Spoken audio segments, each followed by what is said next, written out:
Hi everyone, good day. In this video, I'll be teaching you how to fix the parameter is incorrect. Okay, first things first, open a folder. Click on this PC or my computer folder. Right-click then on the drive you want to repair. Select Properties, open the Tools tab, and in the Error Checking section, click on Check. After that, just click Scan and Repair Drive. Lastly, just wait for the drive to be repaired and then press Close and OK. And as simple as it is, hopefully this solves your problem.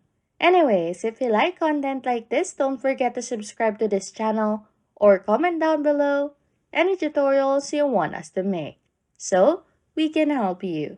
And that's it. You can now fix the parameter is incorrect in Windows 11, 10, 8, or 7. Thanks for watching and happy scrolling.